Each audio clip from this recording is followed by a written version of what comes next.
Hello बाबू, कैसे हो आप लोग। तो आप देख रहे हो अपना फेवरेट यूट्यूब चैनल फिजिक्स गुरु और आज हम लोग देखने जा रहे हैं न्यूमेरिकल्स। तो हम लोग अभी तक देख चुके हैं 4.7 तक। आज हम लोग देखेंगे 4.8 तक देख चुके हैं।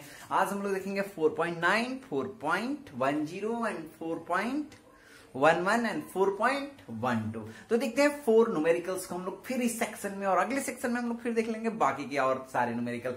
तो देखते हैं इस सेक्शन में। तो न्यूमेरिकल स्टार्ट करते हैं जहां से हम लोग खत्म किए थे, जहां से छोड़े थे उसके बाद के न्यूमेरिकल्स देखते हैं। तो एनसीईआरटी का न्यूमेरिकल नंबर हो जाएगा आपका 9। क्या कहता है, एक वर्गाकार कुंडली। एक कुंडली कैसा है बाबू, कुंडली कैसा है तो वर्गाकार। ठीक है, तो वर्गाकार कुंडली जिसकी प्रत्येक भुजा 10 सेंटीमीटर है। ध्यान से सुनना, प्रत्येक भुजा 10 सेंटीमीटर है। हम लोग क्वेश्चन नंबर डील कर रहे हैं 4.9। तो 4.9 क्वेश्चन डील करने जा रहे हैं। और यहां पर भुजा का मतलब साइड होता है, इसको छोटा ए भी कह सकते हैं। तो ए बराबर कितना है तो 10 सेंटीमीटर। ठीक है, तो 10 सेंटीमीटर है। ए इक्वल टू, अब क्या कह रहा है 20 फेरे हैं, तो एन इक्वल टू कह रहा है, एन इक्वल टू कितना है तो 20। अब n इक्वल टू 20 हो गया। a इक्वल टू पता है, मतलब भुजा इक्वल टू पता है। अब दूसरा देखते हैं, इसमें 12 एम्पियर धारा बहता है। ठीक है, आई 12 एम्पियर। ध्यान से समझना, बिल्कुल आसान चीज है। ठीक है, तो 12 एम्पियर विद्युत धारा प्रवाहित हो रही है। कुंडली ऊर्ध्वाधरतः लटकी हुई है और उसके तल पर खींची गई अभिलंब 0.8 टेस्ला है। अच्छा, तो B बराबर भी दिया हुआ है 0.8 टेस्ला। एक समान चुंबकीय क्षेत्र की दिशा 30 डिग्री है। ओहो, तो इसका मतलब कि 30 डिग्री, थीटा इक्वल टू भी दिया हुआ है। कितना डिग्री बाबू तो 30 डिग्री दिया हुआ है। ये सारे गिवन हैं। जब ये सारे गिवन हैं तो क्या पूछ रहा है, अब इस बात को हम लोग देखेंगे। कुंडली पर लगने वाले बल युग्म, ध्यान से सुनना, कुंडली पर लगने वाला बल युग्म आघूर्ण का परिमाण। अच्छा, तो बलाघूर्ण का परिमाण तो याद होगा आप लोगों को ना। तो बलाघूर्ण का परिमाण क्या था हम लोग का, तो बलाघूर्ण के लिए हम लोग टाउ लिखते थे। तो टाउ बराबर, तो अकॉर्डिंग टू फॉर्मूला बाबू अब हो जाएगा क्या, तो टाउ बराबर NIAB sin थीटा। बहुत इंपॉर्टेंट चीज है यहां पर समझने के लिए। देखो, n तो हमारा दिया है, I भी दिया है, A भी दिया हुआ है, लेकिन ध्यान रखिएगा ये स्मॉल a है, मतलब ये साइड है, एरिया यहां कह रहा है। अच्छा, B दिया हुआ है, थीटा भी दिया हुआ है, मतलब सिर्फ फंसा हुआ है A का लोचा। तो A को क्लियर कर लेते हैं और बिल्कुल कंप्लीट हो जाएगा। तो देखो A के लिए क्या होगा, तो A जो है ना एरिया है, तब वर्ग का एरिया कितना होता है, तब वर्ग का एरिया होता है भुजा स्क्वायर, तो A स्क्वायर। तो A स्क्वायर का मतलब क्या हो गया 10 इंटू 10 इंटू 10 टू दावर -4। ऐसे कह सकते हैं, या आप कह सकते हैं डायरेक्ट कह सकते हैं क्या बाबू, तो 100 गुना 10 के पावर -4 मीटर स्क्वायर। इतना तक तो हम लोग कह ही सकते हैं। अब जैसे ही इतना तक कह सकते हैं तो इस पूरे वैल्यू को यहां रख लेंगे और कैलकुलेट कर लेंगे। तो टाउ बराबर देख लो, तो टाउ बराबर n के जगह पर रखते हैं। तो n के जगह पर रखिएगा, तो n के जगह पर कितना है 20 और इंटू, तो ध्यान से देखिएगा, तो 20 इंटू आई की जगह पर कितना है तो 12 इंटू a के जगह पर कितना है तो 10 टू द पावर 2 इंटू 10 टू द पावर -4 कर देते हैं। ऐसा कर देने से सुविधा होगा आप लोगों को।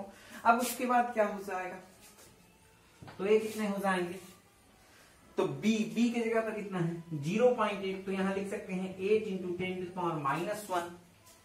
अब एक और हो जाएगा बाबू, तो यहाँ थीटा है साइन 30 डिग्री, तो साइन 30 डिग्री इक्वल टू कितना होता है 0.5। या आप कह सकते हैं एक और चीज 1/2 कह सकते हैं। इतना तक कह ही सकते हैं और ये जानते भी हैं आप लोग, बिल्कुल यहां तक आप लोग को समझ में भी आ गया होगा। तब 2 से हम लोग क्या कर सकते हैं, इस 20 को कट कर सकते हैं।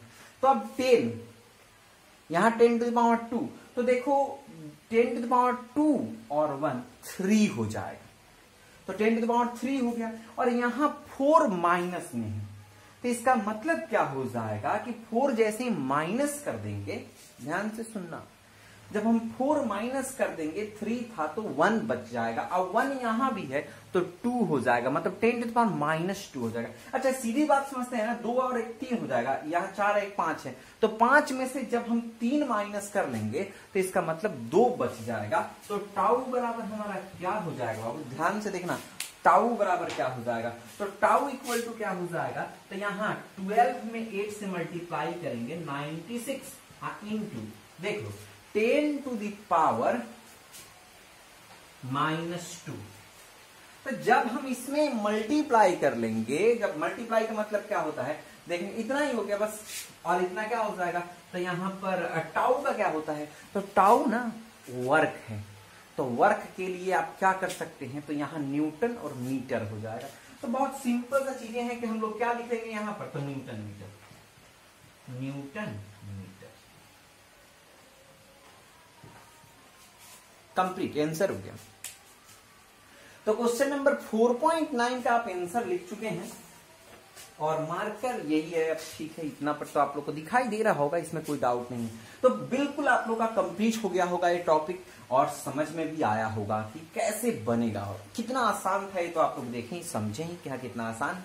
चलो अगला, तो इसको हटा देते हैं और हम लोग अगले क्वेश्चन पर चलते हैं, और ये बिल्कुल समझ में आ गया होगा। चलो एक बात ही और याद रखना, अगर बाबू आप नहीं समझे हो तो अब इसका हम लोग पूरा एक सेट बना चुके हैं, उस सेट का हम लोग थोड़ी देर के बाद, मतलब आज ही आपको एक इसका डिस्क्रिप्शन में एक लिंक मिलेगा, आप लोग उससे पूरे के पूरे जितने टॉपिक्स हैं इसमें सारे टॉपिक्स आपको मिल जाएंगे। तो हटा देते हैं इसको, और समझ गए होंगे बिल्कुल आप लोग, हटा दें।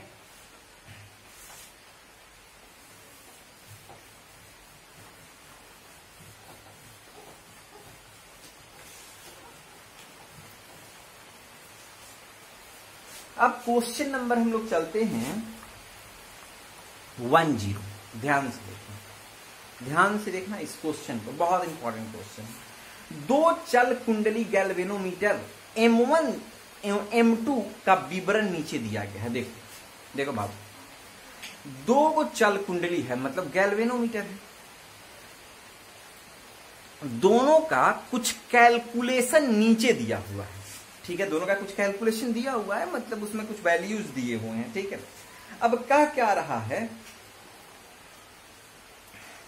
दोनों मीटर के लिए स्प्रिंग नियतांक के मान समान है, मतलब वैल्यू ऑफ के इक्वल है, उसमें कोई चेंज नहीं है। स्प्रिंग नियतांक क्लास 11 में पढ़े, चलिए कोई बात नहीं पढ़े तो।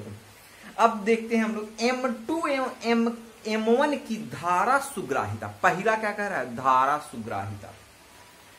बी में कह रहा है M2 एवं M1 की वोल्टता सुग्राहिता का अनुपात ज्ञात कीजिए। ओहो, अनुपात ज्ञात करना है, तो पहले हम लोग को ये समझना पड़ेगा कि धारा सुग्राहिता होता क्या है।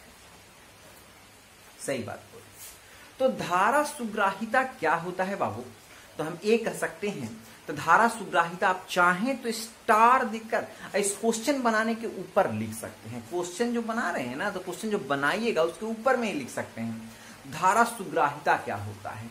तो ध्यान से सुनिएगा, तो प्रति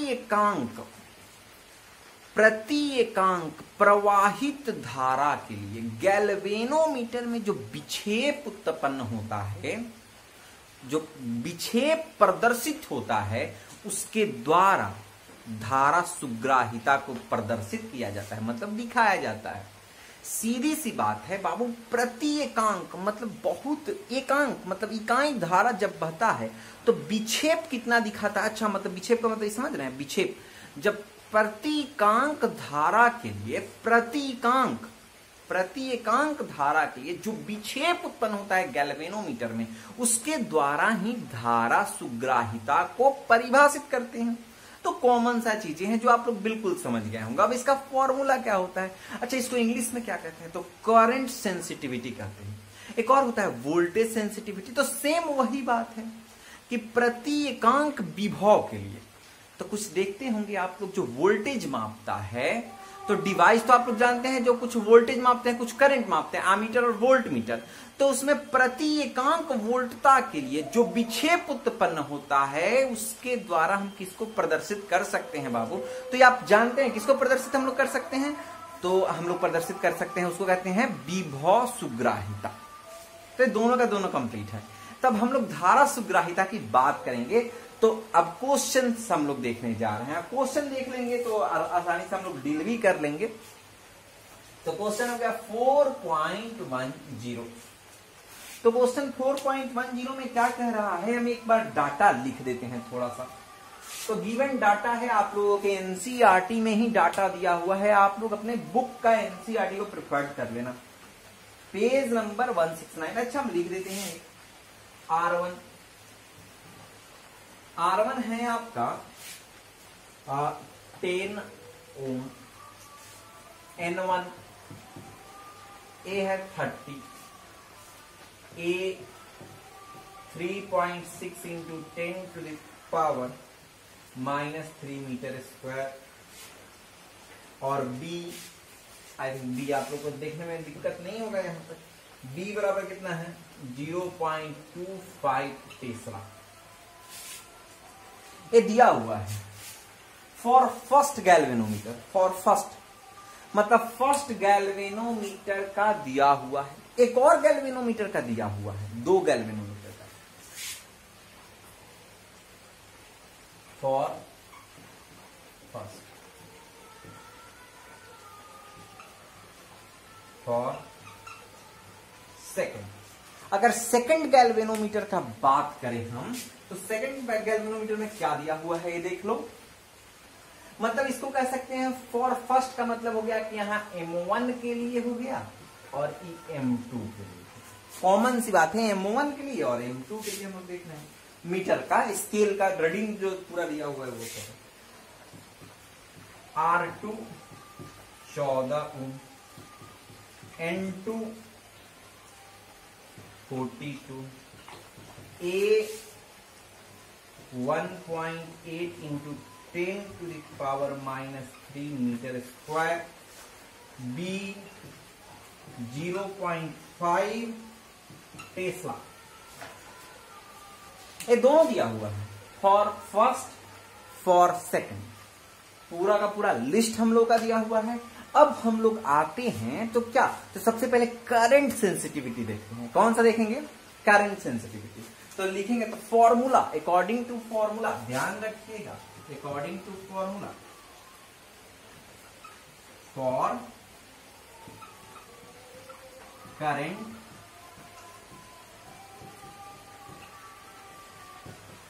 sensitivity, for current sensitivity in M1। तो ध्यान दीजिएगा, for current sensitivity in M1, इसको हिंदी में क्या कह सकते हैं, तो M1 में धारा सुग्राहिता। अच्छा, M1 के लिए धारा सुग्राहिता, ठीक है। तो जैसे ही for current sensitivity in M1 देखेंगे, मीटर M1 में करंट सेंसिटिविटी के लिए जब देखेंगे तो फॉर्मूला क्या होता है, तो ध्यान दीजिएगा, फॉर्मूला होता है NBA/Q। करंट सेंसिटिविटी का फॉर्मूला होता है NBA/Q। क्या होता है, NBA/K। तो ये तो दिया कि NBA/K हो गया, तो कैसे रखेंगे बाबू, तब इसके नीचे में रख लेते हैं ना, बहुत आसान होने वाला है। देखिए ना कैसे बनेगा। तो NBA/K हो गया, तो N कितना है 30, B कितना है 0.25, और तो NBA कितना है, तो 3.6 into 10 to the power, तो NBA हो गया, और K कितना है, तो K का K है। सेम यही चीज लिखेंगे क्या बाबू, तो for current sensitivity in M2, तो बातें क्या हो जाएगा, फॉर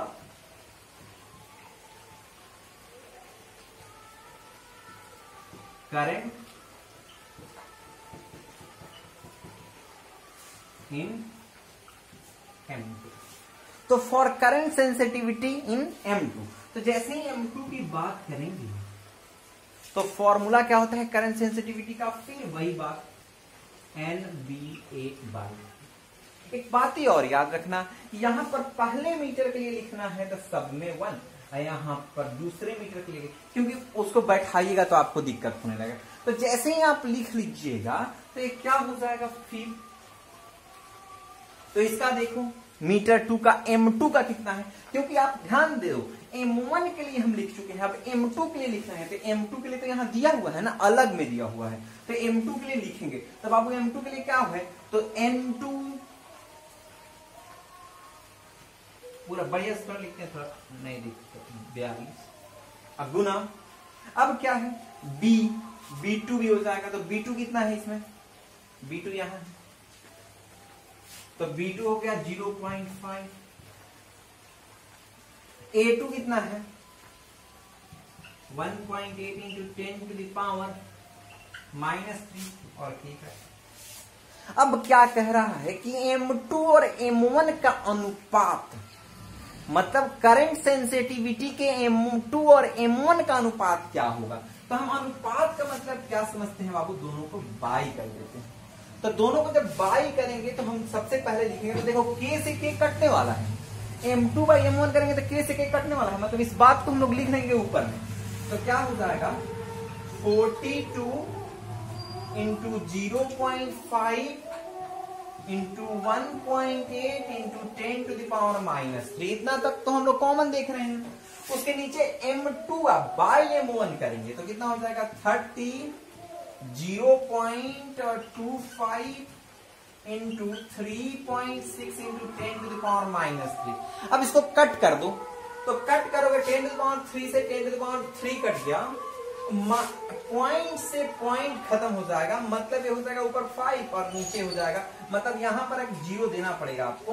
तो ऊपर में हो जाएगा 50 और नीचे में हो जाएगा 25। तो कट कर देंगे तो 2 हो जाएगा। उसके बाद यहां भी देखो बाबू, यहां भी डेसिमल से डेसिमल हटा देंगे तो ये भी हो जाएगा 2 से 2 फिर कट जाएगा। अब हम क्या देखेंगे कि ऊपर में हो जाएगा, तो जैसे ही आप देखने लगे तो 6 से दोनों में डिवाइड हो सकता है, तो ऊपर हो जाएगा 7 और नीचे हो जाएगा 5। तो दोनों को डिवाइड करेंगे तो आएगा 1.4। तो M2 और M1 का जो अनुपात होगा, M2 और M1 का जो अनुपात होगा वो कितना हो जाएगा, तो 1.4 हो जाएगा। कितना हो जाएगा 1.4, कितना हो जाएगा 1.4। तो M2 और M1 का अनुपात 1.4 हो गया। अब तो वोल्टेज सेंसिटिविटी, ध्यान से सुनना, करंट सेंसिटिविटी के बाद वोल्टेज सेंसिटिविटी आता है।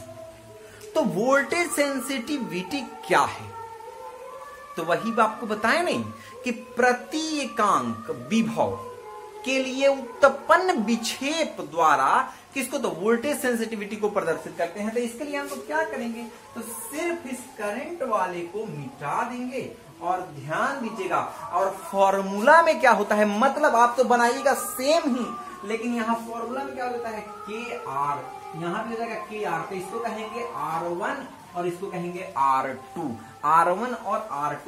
और यहाँ क्या हो जाएगा,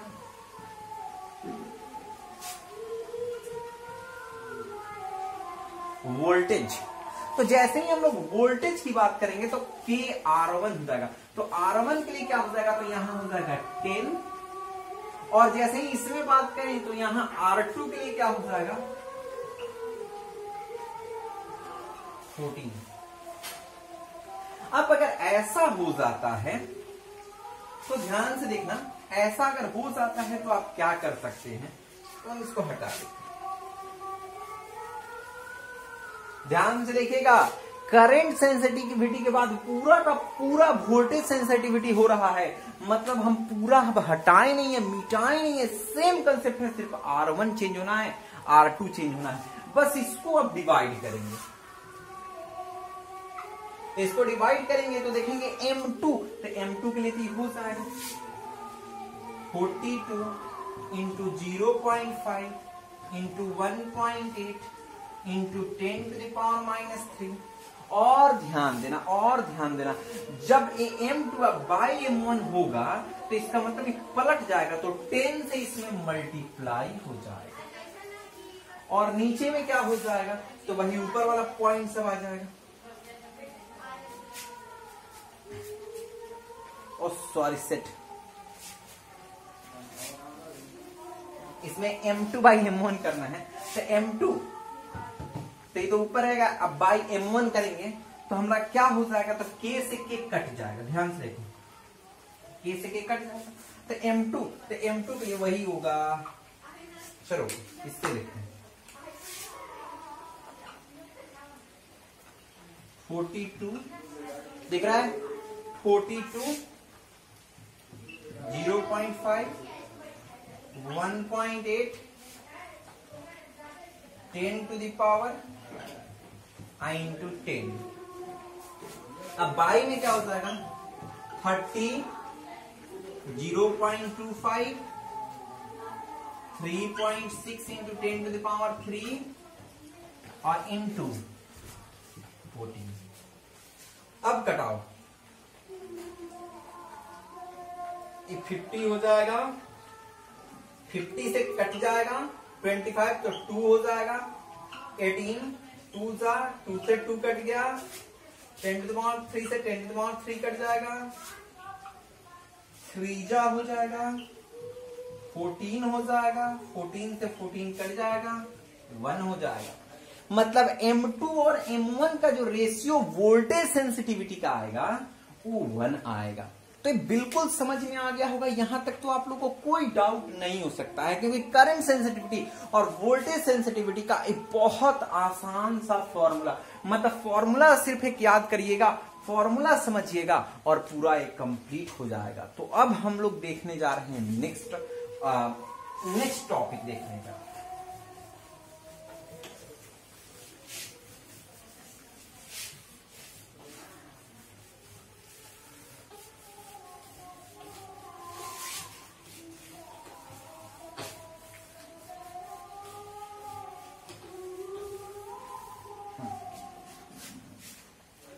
तो ध्यान से देखिएगा, अब नेक्स्ट टॉपिक को ध्यान से देखिएगा, समझ में भी बिल्कुल आ जाएगा। तो अगर आप समझने का प्रयास करिएगा, टॉपिक नंबर ध्यान से सुनो, टॉपिक नंबर हम लोग क्या देखने जा रहे हैं, टॉपिक कौन सा टॉपिक देखने जा रहे हैं, तो टॉपिक हम लोग देखने जा रहे हैं, आप 11वें नंबर देखने जा रहे हैं। तो एक पढ़े होंगे आप लोग समरूप चुंबकीय क्षेत्र में गति, याद है आपको समरूप चुंबकीय क्षेत्र में गति? अगर नहीं देखे हैं तो आप बिल्कुल कंसेप्ट को देखें, क्योंकि वहां पर पूरा कंसेप्ट क्लियर किया गया है, पूरा समझाया गया है कैसे होगा समरूप चुंबकीय क्षेत्र में गति। तो आज हम लोग समरूप चुंबकीय क्षेत्र में गति को समझेंगे, बढ़िया से स्टडी करेंगे और इसमें कोई डाउट आप लोगों को नहीं होगा। तो देखते हैं समरूप चुंबकीय क्षेत्र में गति कैसे होता है, और क्वेश्चन 4.10 नंबर हम लोग देखने जा रहे हैं। तो चलो, तो देखते हैं इसमें क्वेश्चन जो है ना, तो 11 नंबर में एक प्रकोष्ठ में, क्या है एक प्रकोष्ठ में, तब आपको एक प्रकोष्ठ में 6.5G, अच्छा तो 6.5G मतलब एक प्रकोष्ठ दिया हुआ है, तो उस प्रकोष्ठ में ना 6.5G है। अच्छा, तो इसका मतलब G जो है ना गॉस है, तो इसको कहते क्या है, तो एक चुंबकीय क्षेत्र के लिए तो B इक्वल टू क्या हो जाएगा, देख लो आप, तो B इक्वल टू क्या होता है, तो B इक्वल टू हो जाएगा 6.5G। और यहां दिया हुआ है कि जहां G है ना 10 to the power 4 माइनस में 4 टेस्ला लेना, तो 6.5 into 10 to the power minus 4 Tesla. तो याद क्या रखना है, ये बात समझ लो, याद क्या रखना है, याद कर लो, 1 गॉस 1G इक्वल टू क्या होता है 10 to the power minus 4 tesla, पहले से ही आप लोग जानते हैं 1G equal to 10 to the power minus 4 tesla. एक समान चुंबकीय क्षेत्र रखा गया है, इस चुंबकीय क्षेत्र में एक इलेक्ट्रॉन, अच्छा इलेक्ट्रॉन, इसका वेलोसिटी दिया हुआ है, तो वेलोसिटी कितना है बाबू, तो 4.8 इंटू 10 टू द पावर दिया हुआ है 6 मीटर पर सेकंड, ठीक है। वेग से लंबवत भेजा गया है, अच्छा, तो इसका मतलब हो गया कि थीटा इक्वल टू कितना हो जाएगा 90 डिग्री। अब क्या कह रहा है, लंबवत भेजा गया है, व्याख्या कीजिए कि इलेक्ट्रॉन का पथ वृत्ताकार क्यों होगा। अच्छा, तो व्याख्या करना है कि इलेक्ट्रॉन का पथ वृत्ताकार क्यों होगा। अब वृत्ताकार कक्षा की त्रिज्या ज्ञात कीजिए। अच्छा, आर ज्ञात कीजिए और याद रखिएगा इलेक्ट्रॉन है तो इलेक्ट्रॉन के लिए कुछ चीजें आपको याद रखना पड़ेगा। तो जो चार्ज होगा उसको ई कहते हैं। 1.6 इंटू 10⁻⁻19 कूलम्ब हो जाता है।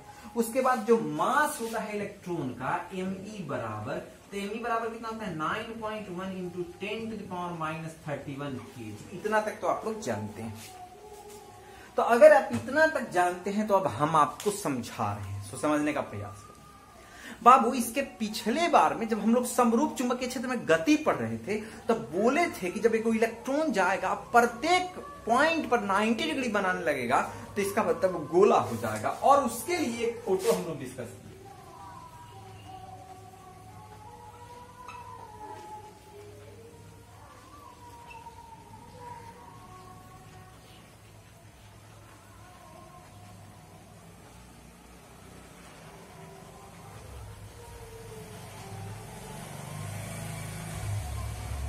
तो प्रत्येक पॉइंट पर कितना होते जा रहा है 90 90 90 होते जा रहा है। तो 90 होते जा रहा है और इलेक्ट्रॉन है तो इलेक्ट्रॉन तो घूम रहा है घूम रहा है घूम रहा है। अब यहाँ ना बाबू वेलोसिटी इसका निश्चित है तो इसका मतलब इसका रेडियस सब चीज फिक्स की तरह है, इसीलिए इसका रेडियस भी फिक्स की तरह होगा। तो अब इसके लिए फॉर्मूला क्या था तो याद रखना, इस डेरिवेशन को हम आप लोगों को 3 बार समझाए हैं। जब साइक्लोट्रॉन में फ्रीक्वेंसी समझा रहे थे उससे पहले, उसके पहले एक और बताते कुंडलनी गति बता रहे थे तब, कुंडलनी गति से पहले वृत्ताकार के लिए भी बता रहे थे तब। तो मतलब 3 बार इसके डेरिवेशन को कंप्लीट हम लोग किए हैं। तो डेरिवेशन कंप्लीट किए तो उसी में पढ़ रहे थे हम लोग क्या कि बाबू वहां पर जब कोई कण समरूप चुंबकीय क्षेत्र में गति करता है ना, जो फोर्स का फॉर्मूला होता है F बराबर, तो अकॉर्डिंग टू फॉर्मूला तो याद होगा आप लोगों को, हम अलग से लिख देते हैं। जो F होता है ना, जो F होता है वो F बराबर होता है QVB साइन थीटा। याद होगा आप लोगों को, याद होगा QVB साइन थीटा। और जब कोई वृत्तीय पथ पर गति करता है तो अभिकेंद्रीय बल भी होता है, अभिकेंद्रीय बल होता है। तो अभिकेंद्रीय बल जो होता है ना तो उसको क्या कहते हैं बाबू, अभिकेंद्रीय बल को F बराबर mv²/r। तो बात याद होगा, F बराबर QVB साइन थीटा और F बराबर mv²/r होता है। F बराबर mv²/r होता है। तो चलो बाबू कोई दिक्कत नहीं, तो हम यही बात लिखने जा रहे हैं यहाँ फॉर्मूला से। तो जैसे ही आप लिखिएगा F बराबर, ध्यान से देख लो, ध्यान से देख लो, F बराबर देखिएगा, F बराबर बाबू, तो F बराबर क्या हो जाएगा, तो mv²/r, mv²/r। तो बहुत कॉमन सा चीज है ना, बहुत कॉमन सा चीज है। तो जब दोनों को हम मिलाते हैं यहीं पर, तो ये बात वहां पर लिखे थे पूरा का पूरा बढ़िया से बना करके, दोनों को जब इक्वलाइज करते हैं तो QVB sine theta by mv²/r बराबर हो जाएगा। लेकिन याद रखिएगा साइन थीटा तो यहाँ 90 डिग्री होने के कारण न सिर्फ साइन थीटा इक्वल टू 1 हो जाएगा तो QVB हो जाएगा। हमारा इक्वेशन क्या आता है, QVB अब बराबर mv²/r। अब हमारा V से है v² कट जाएगा बाबू, R इधर चलाएगा तो क्या हो जाएगा mv/QB, mv/QB। बस इसको रख लेंगे तो अब हमारा क्या हो जाएगा, R बराबर, तो M के जगह पर कितना है, तो मास, तो जो चक्कर लगा ना इलेक्ट्रॉन है तो M के जगह पर कितना है, तो 9.1 इंटू 10⁻31 और इंटू, तो M अब V के जगह पर कितना है, तो 4.8 इंटू 10⁻6 प्लस में, और Q के जगह पर कितना है, तो Q के जगह पर है वही 1.6 इंटू 10⁻90, और B के जगह पर कितना है, B के जगह पर, तो B के जगह पर है 6.5 इंटू 10⁴। अब बस पूरा कंप्यूट कर दिए, मतलब कैलकुलेट कर लीजिएगा और जो आएगा वो आंसर हो जाएगा। कंप्लीट हो गया। और इसको आप लोग सॉल्व कर लीजिएगा, बना लीजिएगा, और जो लोग बना लेंगे प्लीज हमारे व्हाट्सएप पर आप लोग सेंड कर दीजिएगा कि सर इसका आंसर इतना आया। आज हम लोग एक क्वेश्चन 11 नंबर के बाद 12 नंबर वाले क्वेश्चन को छोड़ देते हैं, क्योंकि आज हम लोग बहुत ज्यादा टाइम तक हम लोग देख लीजिए इस वीडियोज को। और एक बात ध्यान रखिएगा, जो लोग इस वीडियो को पूरा देख रहे हैं अगर वो ध्यान से देखें तो कोई इनको दिक्कत नहीं होगा। तब तक के लिए स्टे ट्यून्ड, फिजिक्स गुरु, बाय। मिलते हैं अगले वीडियो।